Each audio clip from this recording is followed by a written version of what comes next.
안녕하세요. 저는 어린 나이에 시집 가서 이혼한 뒤에야 인생을 펴게 되었고, 여전히 며느리 노릇 중에 있는 아줌마입니다. 제게는 친부모만큼이나 은인인 시모가 한 분 계십니다. 다들 결혼을 하게 되면 시모와 적이 된다지만, 저에게 시모는 완전 다른 의미의 존재인데요. 시모가 안 계셨다면 아마 제가 이 사연을 쓸 수 있는 여유도 없었을 겁니다. 시모 덕분에 이혼을 할 수 있었고, 시모 덕분에 새 삶을 살게 된 저의 고군분투 사연을 들려드리고 싶어서 찾아왔어요. 세상에 저런 가정도 있구나 생각하며 넓은 아량으로 제 글을 봐주셨으면 좋겠습니다. 어린 나이에 시집을 간 저는 결혼한 지 얼마 되지 않아서 친정아빠를 잃었습니다. 친정엄마는 제가 아주 어릴 적에 뇌경색으로 먼저 돌아가신 걸로 알고만 있었어요. 엄마를 전혀 기억하지 못할 나이였기에 아빠가 말해준 이야기로만 엄마의 이미지를 상상하곤 했죠. 친정아빠는 저를 데리고 아주 어렵고 가난하게 살았습니다.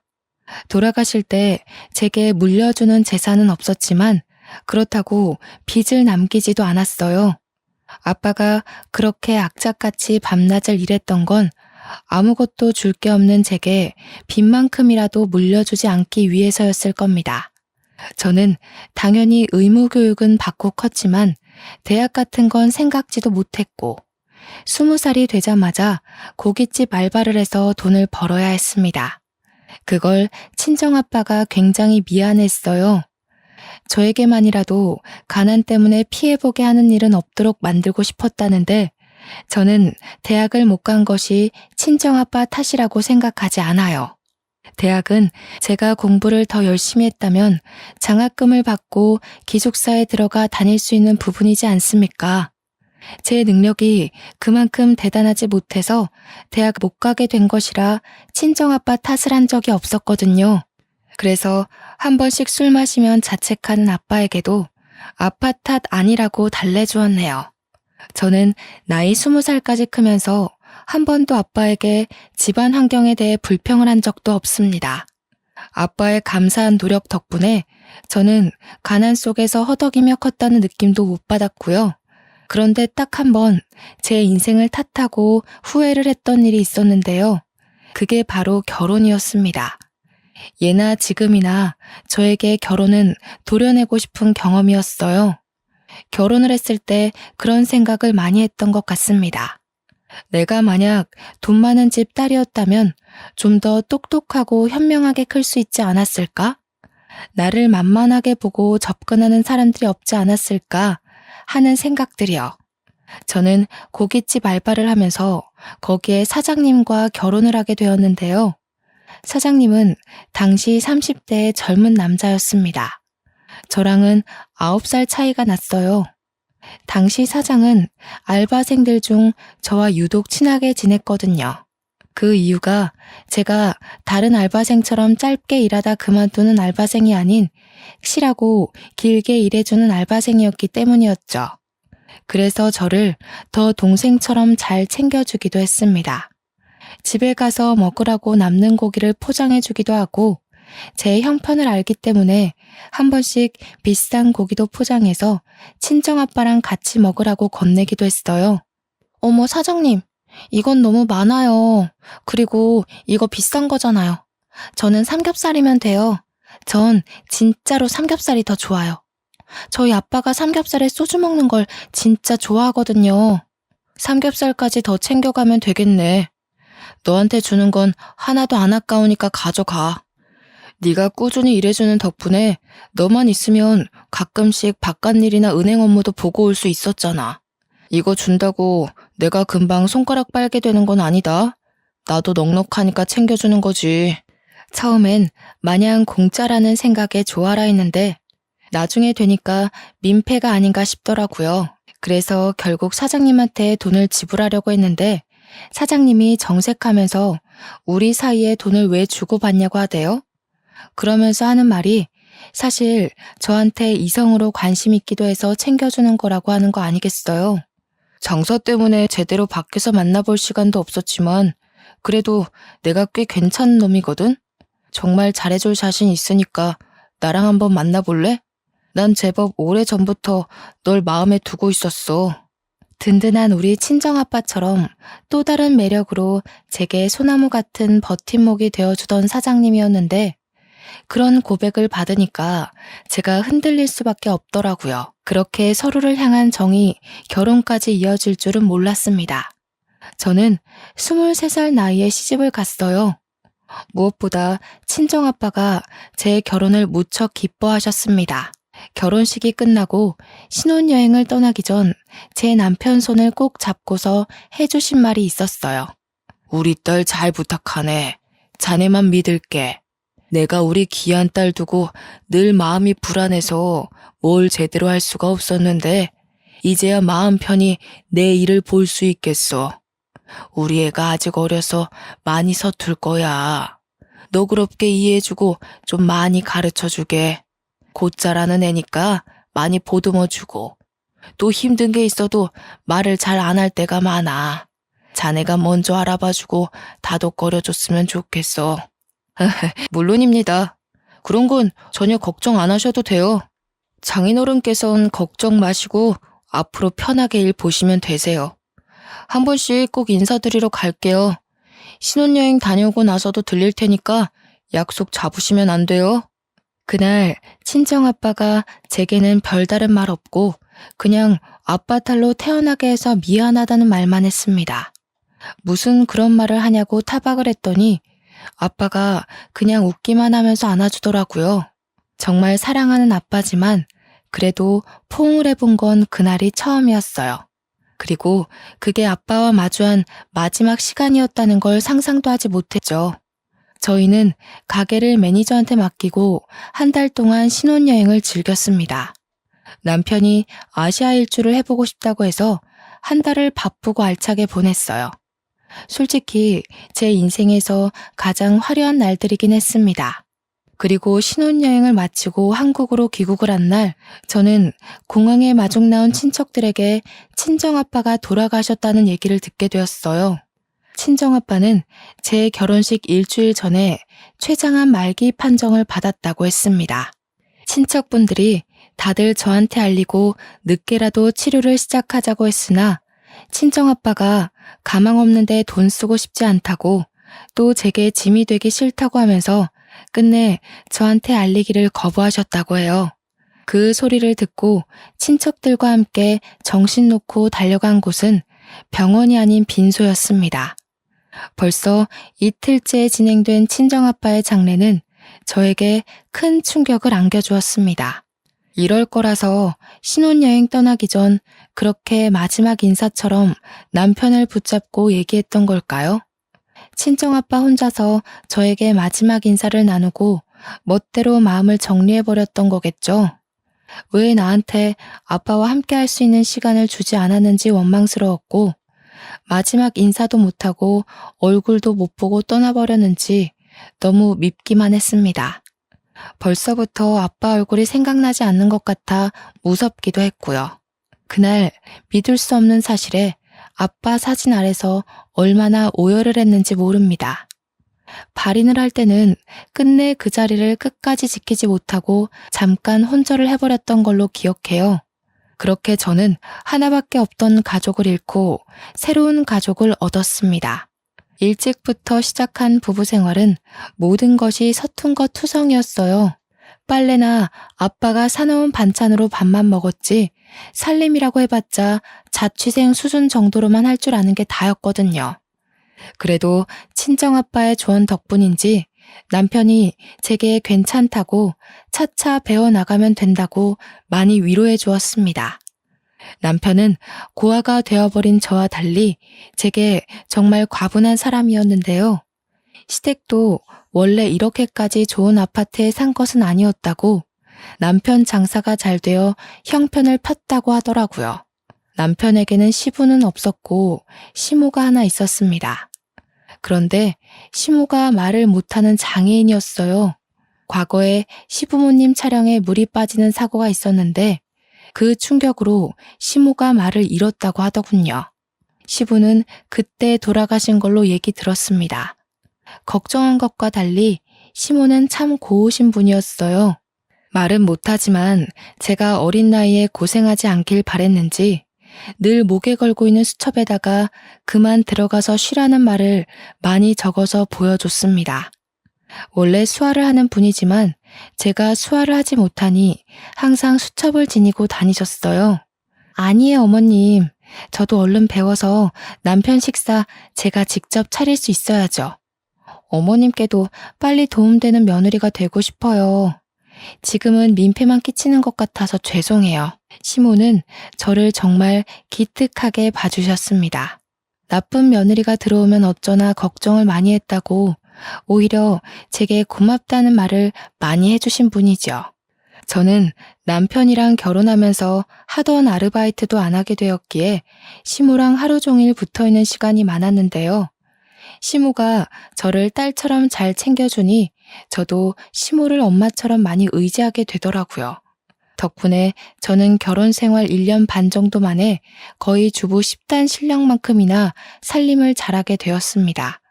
시모의 도움과 저의 노력이 시너지를 일으켰기 때문이라고 생각합니다. 이젠 시모한테 묻지 않아도 웬만한 요리는 제가 알아서 할 수 있었고 식사 또한 시모와 남편이 자리에 오기 전까지 차려놓을 수 있을 정도로 실력이 늘었죠. 우와, 이게 뭐야? 해물탕을 했네? 자기는 어쩜 갈수록 요리 실력이 늘어? 내가 와이프 하나는 진짜 잘 뒀다. 그치, 엄마? 남편이 아침마다 든든해서 일할 맛이 난다며 제 칭찬을 했는데 옆에서 시모 또한 고개를 끄덕이며 웃음을 보이더라고요. 집에서 아무것도 안 하는 며느리로서 마땅히 해야 할 일인데 과한 칭찬을 받으니까 쑥스러웠습니다. 남편 장사가 새벽 2시에 끝나기 때문에 저는 늘 남편이 올 시간쯤에 다시 잠에서 깼다가 남편을 챙겨주고 잠자리에 들기를 반복했어요.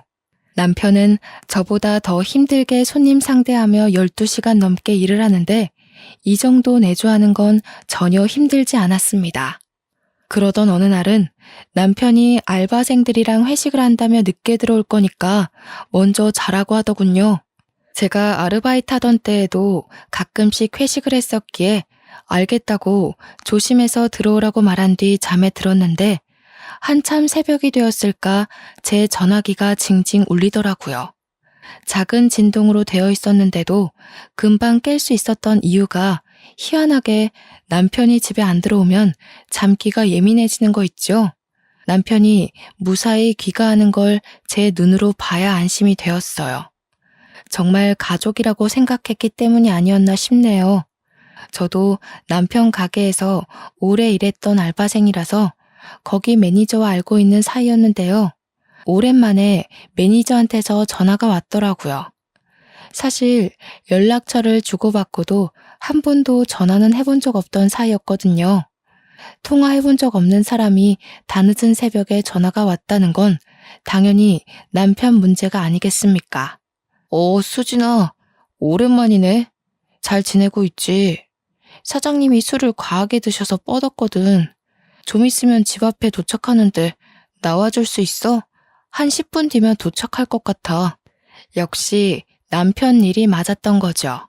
남편은 회식이 있더라도 한 번도 술 먹고 기절해 본 적 없던 사람이거든요.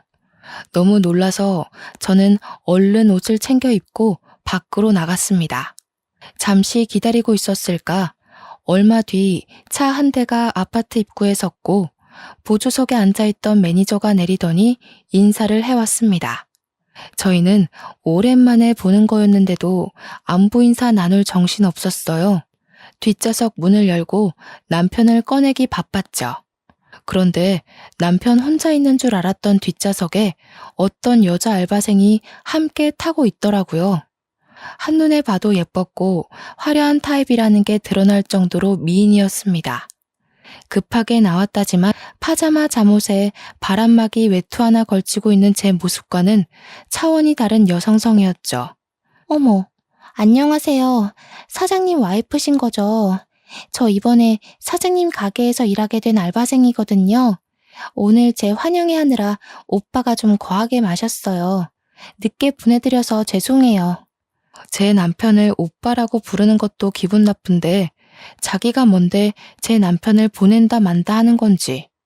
괜히 마음에 안 들어서 대꾸도 안 하고 그냥 고개만 끄덕했습니다. 매니저가 친히 엘리베이터까지만 남편을 실어주고 제가 이만 가보라고 해서 떠났어요. 저는 혼자 무거운 거구의 남편을 겨우 부축하여 집에 들어갔는데요. 잠자던 어머님이 제가 나가는 소리를 들었던 건지 미리 현관 앞까지 나와 있더라고요. 시모는 급하게 종이에다 메모를 적어 제게 보여줬습니다. 뭐하다 이렇게 술을 퍼마셨냐고 물었어요. 아이고, 어머님 깨셨구나. 조용히 나간다는 게 그만 큰 소리 냈나 보네요. 죄송해요. 남편이 오늘 회식 있었거든요. 기분 좋은 일 있었는지 평소랑 다르게 많이 마셨나 봐요.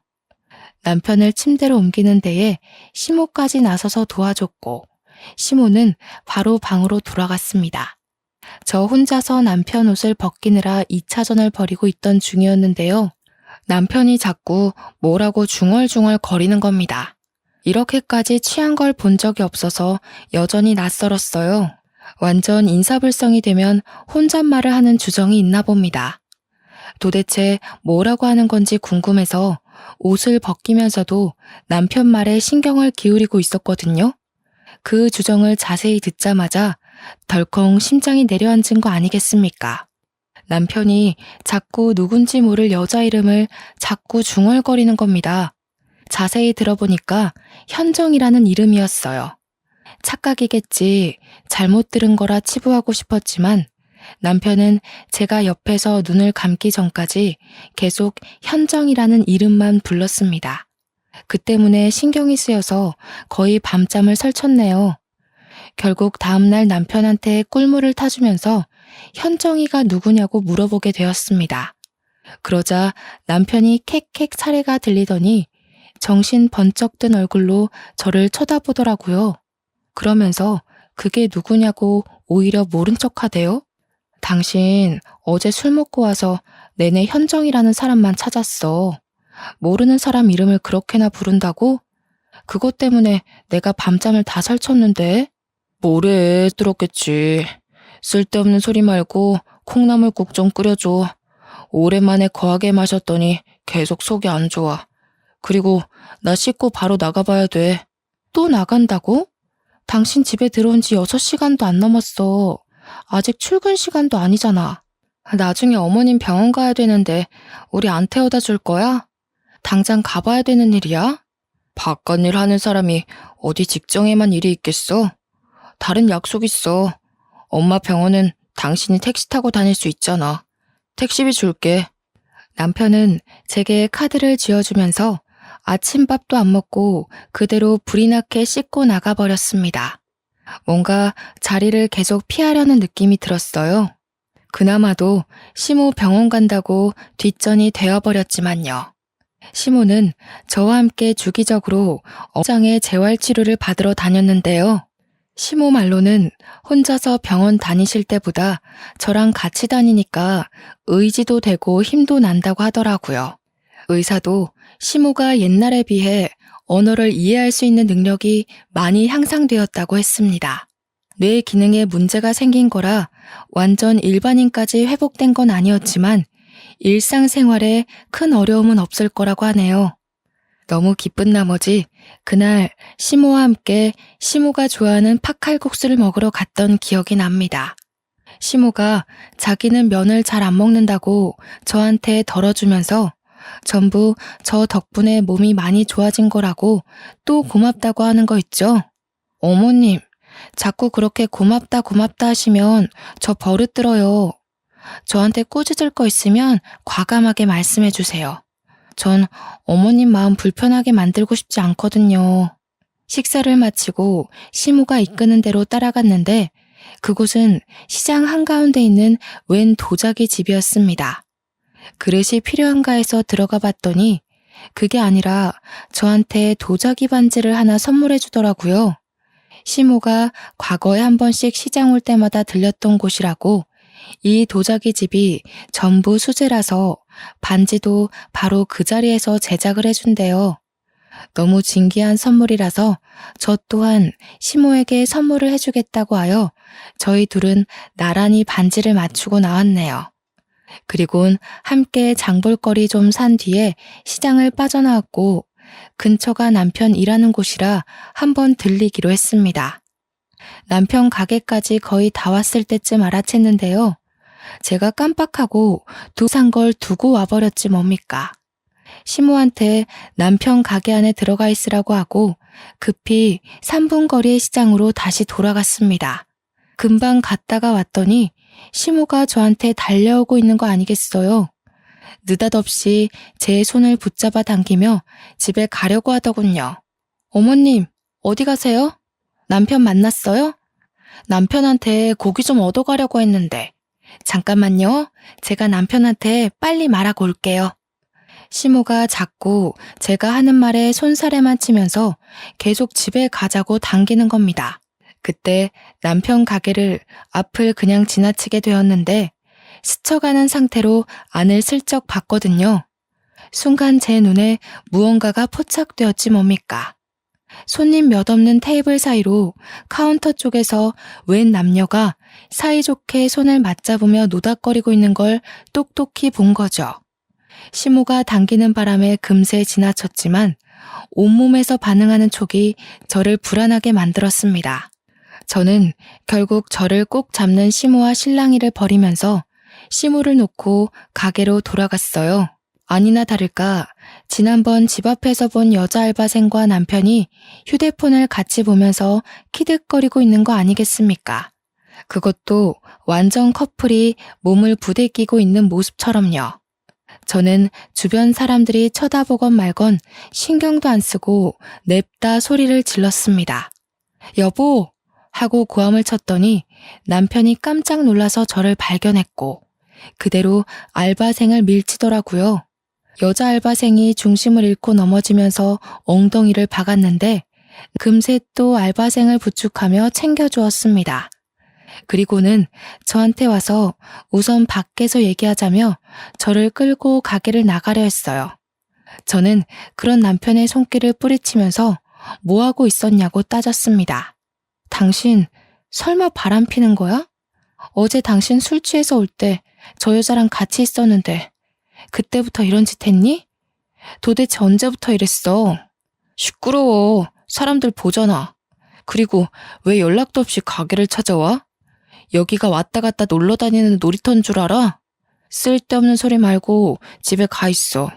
집에 가서 얘기해.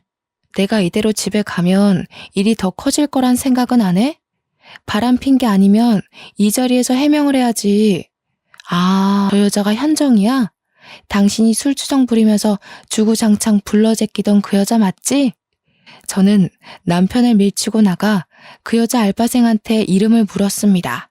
알바생이 당황해서 말해주지 않고 있던 때에 어수선한 분위기에 주방에서 나온 매니저가 저를 발견하고 반갑게 인사를 하더군요. 그래서 제가 바로 매니저한테 여자 알바생 이름이 현 맞냐고 물어봤죠. 상황을 모르던 매니저는 당연히 고개를 끄덕였고 저는 그대로 남편을 째려봤습니다. 그때 시모가 허둥지둥 들어와서는 저를 잡아당기며 얼른 집에 가자고 또 재촉을 했는데요. 남편이 이번엔 시모한테로 화살을 돌리는 거 아니겠어요? 엄마, 내가 병원 갈 때 이쪽으로 지나다니지 말랬잖아. 미리 말해줬는데 그새 까먹었어? 하여튼 머리가 망가지니까 답답한 짓만 계속하네. 나만 속 터지지 나만. 남편이 언성을 높이자 시모가 남편한테 미안하다고 두 손을 싹싹 빌었습니다. 그러면서 시모가 다시 저를 끄집어 당겼어요. 그런데 곰곰이 생각해보니까 남편 말이 좀 이상하더라고요. 이쪽으로 지나다니지 말랬다고요? 그런 경고를 시모한테 미리 얘기를 했다는 건 이미부터 이런 수상쩍은 짓을 하고 다녔다는 거 아닌가요? 제가 그걸 눈치채고 다시 남편한테 따지고 물었더니 당황한 남편이 영업방해로 신고하기 전에 나가라고 협박을 하기 시작하더군요. 그러면서 저와 시모를 힘으로 몰아냈고 계단이 있는 것도 고려 안 한 채 무작정 밀어붙이는 탓에 시모가 발라당 바닥을 굴렀습니다. 지나가던 사람들이 놀라서 시모를 살폈고 가게 안의 사람들도 그제서야 일어나서 남편을 동영상 찍기 시작했어요. 화가 잔뜩 난 저는 시모를 살펴주다가 들고 있던 두부로 냅다 남편 머리통을 후려쳤고 그걸로 모자라서 봉지에서 두부를 꺼내 남편한테 패대기를 쳐버렸어요. 뭘 잘했다고 네 엄마를 그렇게 사정없이 밀어버려. 유부남이 대낮에 사람들 보는 앞에서 바람피는 게 잘한 짓이야? 네가 그러고도 어머님 아들이라 말할 자격이 있어? 아이씨, 내 돈으로 먹고 자고 싸고 치료까지 받으면서 그럼 그건 누가 효도하는 건데? 이렇게까지 해줬으면 나머지는 당신이 며느리로서 해야 되는 거 아니야? 그러게, 내가 좋게 말할 때 집에 돌아갔으면 이 꼴은 안 당했을 거 아니야? 남편의 호통은 사람들의 주의를 모으기 충분했고 남편은 제 분에 못 이겨 우리를 내버려 두고서 가게 깊숙한 곳으로 들어가 버렸습니다. 하는 수 없이 저는 시모를 챙겨 집으로 돌아왔는데 시모가 저한테 계속 미안하다고 계속 메모를 적어주더군요. 알고 보니 시모는 남편이 바람피고 있는 걸 진작에 알고 있었더라고요. 아들이란 이유만으로 또 며느리인 내가 상처받길 원치 않아서 모든 걸 모른 채 입 다물고 있었다고 자백했습니다. 어머님, 저 너무 화나요. 솔직히 어머님한테도 배신감 느끼고요. 차라리 다 말해주시지. 그럼 제가 어머님한테만큼은 이렇게까지 배신감 느끼지 않았을 거예요. 전 어머님 너무 좋아했는데 역시 핏줄 앞에선 진심도 아무 소용이 없네요. 저 혼자 어머님을 엄마로 생각했나 봐요. 하긴 아들보다 며느리가 좋은 시어머니가 어딨겠어요. 어머님, 저 때문에 부담스러우셨겠어요. 이젠 저한테 신경 끄셔도 돼요. 저도 그럴 테니깐. 그날 저는 결혼하고서 난생 처음 시모에게 상처 주는 말을 서슴지 않고 해버렸습니다. 시모가 저를 붙들고 미안하다고 사과를 했지만 용서를 받아주지 않고 외면을 했어요. 그렇다고 가진 돈이 없는 제가 바로 집을 나갈 수 있는 건 아니었습니다. 생계 때문에 당당하게 이혼하자는 소리도 꺼내지 못하고 이대로 남편과 냉전 상태만 유지했죠. 그러다 돈 없는 제가 끝내 이혼 결심을 한 계기가 생겼는데요. 바로 친정아빠의 첫 기일날이었어요. 남편과 사이가 안 좋더라도 장인어른 기일은 남편한테 알려줘야 할 것 같아서 막 일하러 출근한 남편한테 전화를 했거든요. 그런데 웬 여자가 받는 거 아니겠습니까? 바로 그 문제의 알바생 상간녀였어요. 네, 사장님 커피 사러 갔는데 뭐라고 전해드릴까요? 근데 사모님, 그 전에 제가 궁금한 게 있는데요.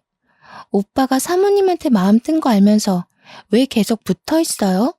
혹시 돈 보고 자존심 없이 참고 살고 있는 거예요? 뭐라고요? 그쪽이야말로 가게에서 개망신 당해놓고 왜 아직 내 남편이랑 만나요? 생각 똑바로 바뀐 사람이면 그 가게에서 일 그만둬야 되는 거 아닌가요? 어머, 설마 저랑 오빠가 그날 소동 때문에 사이가 틀어진 줄 알았어요? 순수하기도 하셔라. 사모님이 생각하시는 것보다 저랑 오빠 꽤 돈독한 관계예요. 특히 오빠가 저한테 푹 빠져있네요. 내 남편 돈 보고 붙어있는 건 내가 아니라 그쪽이겠죠. 얼마나 돈에 미쳐있으면 유부남을 꼬셔서 남의 가정을 파탄내요? 어린애라서 그런가? 사모님이 모르셔도 너무 모르신다. 세상에 돈이면 미치는 사람들 많아요. 돈이란 건 남녀 불문, 나이 불문, 국적 불문하고 굉장한 가치잖아요? 참, 그거 알아요? 사모님 한 번씩 혼자 장 보러 갈 때 이미 어머님한테는 여러 번 인사를 드렸어요.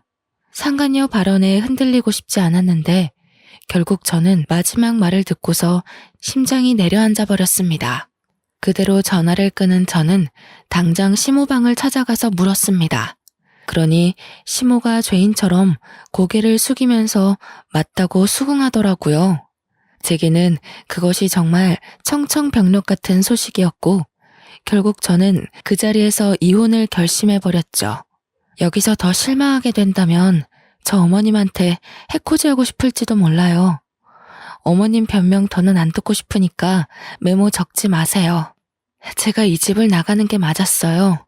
가진 게 없어서 남편이랑 상간녀 소송할 돈이 없다는 게 진짜 너무 서럽네요. 그렇게 저는 남편에게 이혼을 요구했고 집을 나설 때 합의 이혼서에 도장을 찍었습니다.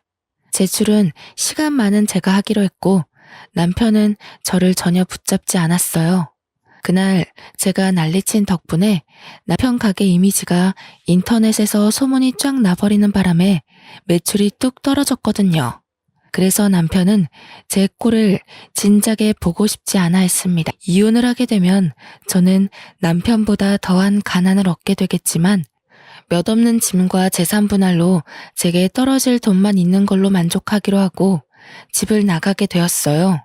제가 집을 나가는 당일 시모가 저를 방으로 불렀는데요. 솔직히 시모가 미워도 그동안 엄마라고 생각하고 믿고 의지했기에 시모를 두고 가는 것이 마냥 편치만은 않았습니다. 아니나 다를까 시모도 마찬가지였나 봅니다. 제게 밤새 쓴 것 같은 긴 내용의 편지를 건네더라고요. 그러면서 웬 검은 봉지 하나까지 챙겨주셨는데 그건 받지 않으려 했지만 시모가 무작정 제 가방에 쑤셔 넣었습니다. 시모를 향한 저의 진심은 절대 가짜가 아니었고 그렇기 때문에 받은 상처는 더없이 깊어서 시모가 챙겨주는 물건들이 달갑지 않더군요. 꺼내보지도 않고 그냥 집을 나와 버렸습니다. 시모가 베란다에서 저를 내다보는 게 느껴졌지만 끝내 인사도 안 하고 돌아보지도 않았어요. 다시는 볼 수 없는 가족일 테고 좋게 작별하는 것도 아닌데 뭐하러 인사를 하겠습니까? 그렇게 제가 가장 먼저 찾은 곳은 결혼하기 전 친정아빠와 살던 곳이었습니다. 진작에 집을 팔긴 했지만 빈민촌이라서 아직 계약한 사람이 없더라고요. 거의 공가 수준으로 방치되어 있었어요. 집 안에 들어가 대문 올라가는 계단에 앉은 저는 한참 멍 때리다가 시모가 줬던 편지를 꺼내봤습니다. 야무지게 나열된 글씨를 쭉 읽어내려가던 제 눈동자가 점차 세차게 흔들렸고 그 내용을 다 읽고 나서는 곧장 시모가 준 검은 봉지를 급하게 뒤졌습니다. 편지에는 처음부터 끝까지 시모의 자책이 담겨 있었는데요. 자신이 아들을 잘못 키웠다고 남의 집 귀한 자식한테 큰 상처를 줬다면서 자기 아들이 잘못했다는 거 알지만 이렇게 밉고 못된 놈도 자식이라고 못난 엄마 된 입장에서 보듬으려 했다며 저와 남편을 둘 다 지키려다 이 꼴이 났다고 미안하다는 내용이 가득했어요. 그러면서 마지막 추신에 그동안 딸이 주는 사랑 알게 해줘서 고맙고 우리 창창하고 예쁜 며느리가 앞으로 하고 싶은 일 하면서 건강하게 살았으면 좋겠다고 내가 가진 게 이것밖에 없으니 이 돈으로 자기 아들 소송하라며 돈을 조금 넣었다고 하는 겁니다. 검은 봉지 안에 든 건 다름 아닌 3개의 통장이었습니다. 그 안에는 각각 1억, 2억, 4억의 액수가 찍혀 있었어요. 그런데 중요한 건 통장 중에 명의 하나가 제 이름으로 되어 있는 거 아니겠습니까? 그 말은 본래 가지고 있던 2개의 통장과 다르게 나머지 하나는 일부러 저를 주기 위해 만들었다는 거잖아요. 어떻게 이럴 수가 있는 걸까요? 제가 얼마나 모진 말을 했는데 남편의 불륜을 알아채고 난 후부턴 시모에게 따뜻한 눈길마저 준 적 없었단 말입니다. 병원 가는 시모를 혼자 내버려뒀고 또 한 번 같이 먹지 않았어요. 그런데 어떻게 저한테 이 큰 돈을 덜렁 줄 수냐 있냔 말인가요? 시모는 그렇게 못된 짓을 한 제가 밉지도 않았던 걸까요? 어째서 시모는 제가 아는 시모의 모습 그대로 저를 기다리고 있었던 거죠? 너무 어린아이 같았던 제가 창피하고 진심으로 엄마였던 시모의 마음에 너무 죄송해서 한동안 그걸 쥐고 얼마나 울었는지 모릅니다. 날이 밝을 때 그 집을 나왔는데 나 저무도록 곶가에 앉아 울었던 걸로 알아요. 결국 저는 다시 시모가 있는 집을 찾아갔습니다. 그 쓰레기 같은 집에서 시모를 빼내오기로 마음을 돌려먹은 거죠. 집에 갔더니 제가 나간 걸 알고 살판난 남편이 그새 상간녀를 들였지 뭐예요. 제가 집을 나간 게 12시간도 안 되었는데 얼마나 이 순간을 기다렸으면 그새 상간녀를 집까지 들였을까요? 어차피 남이 될 남편 그냥 무시하고서 저는 바로 시모 방을 찾았습니다.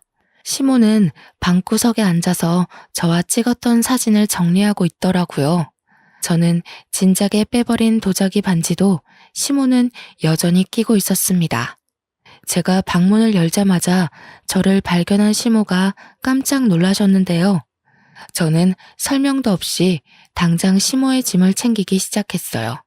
챙기고서 시모 손을 잡고 신발을 신겨주는데 그때 남편이랑 상간녀가 다시 모습을 드러냈습니다. 뭐야 당신? 우리 엄마 데리고 뭐 하는 거야? 갑자기 다시 와서 왜 이래? 우리 더 이상 볼 필요 없는 사이지 않아? 당신한테 부모가 필요 없는 것 같아서. 근데 나는 엄마가 너무 필요하거든. 어머님이 당신 찾을 때까지 당신이 먼저 어머님 찾는 일은 없었으면 좋겠어. 그리고 나 당신이랑 저 여자 소송할 거거든? 저 여자 돈 없는 학생이라고 했지? 그럼 저 여자 위자료까지 당신이 내줘야겠네. 소송이라니? 뭔 소리야. 우리 합의 이혼했잖아. 배운 거 없어서 멍청한 줄은 알았지만 합의 이혼하면 소송 못하는 것도 모르는 바본 줄은 몰랐네. 아, 그 합의서 내가 찢어버렸어. 머리 검은 짐승한테는 회유보다 채찍이 나을 것 같더라고. 돈 없는 여자 끼고 노는 것도 당신이 돈이 있어야 가능할 텐데 이젠 그런 짓도 못해서 어쩌나? 몸이 근질근질하겠네? 뭐야, 제정신이야? 합의 본 걸 왜 이제 와서 뒤엎고 난리야. 이거 무효야. 우린 분명 합의 이혼한 거고 소송 같은 거 못해. 나야말로 소송하기 전에 다시 합의서 갖고 와. 내가 정말 궁금한 게 있어서 그러는데 당신 저 여자 데리고 살 생각이야? 내가 아무것도 몰랐던 것처럼 저 여자도 아무것도 모른다 생각해서 끼고 살려는 거니? 나이를 그만큼 먹는다고 다 제정신인 건 아니구나. 저기요, 현정이라고 했죠?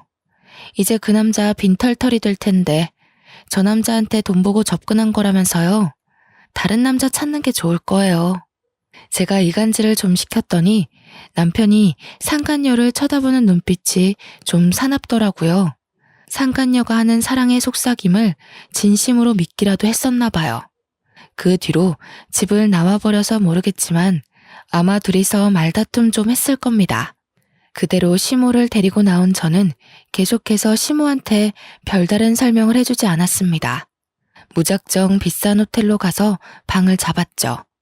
맨날 마트보다 시장을 전전하며 한 번도 사치를 부린 적이 없는데 그날만큼은 어머님과 함께 기분 전환할 수 있는 곳에 있고 싶었어요. 죄송해요 어머님. 어머님 뜻 안 물어보고 마음대로 모셔와서요. 다시 돌아가고 싶다고 해도 괜찮아요. 대신 오늘만은 저랑 같이 있어주세요. 호텔방에 들어와서야 저는 시모 앞에 고개를 숙이며 어리석었던 마음을 용서 빌었습니다. 제 말을 듣고 시모는 제 손을 꼭 잡아주면서 그러지 말라고 하더라고요. 그러면서 입모양으로 고마워 이 말 한마디를 하는데 내내 불안했던 제 마음이 사르르 풀려버렸지 뭡니까. 솔직히 무서웠거든요. 남편한테 그렇게 덤비면서도 어머님을 데리고 당당하게 나오면서도 잘못된 일을 저지르고 있는 것 같아서 조마조마했단 말이죠. 그런데 아니래요. 저더러 참 기특하게 잘했대요.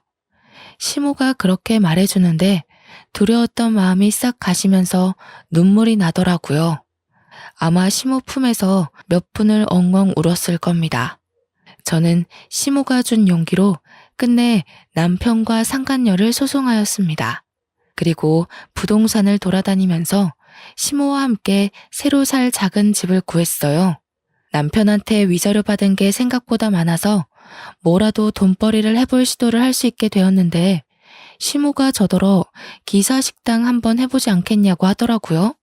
제 요리 실력을 썩히기 아깝다고 작은 기사식당 하나 차려서 저렴하게 장사해보자고 권유를 하였습니다.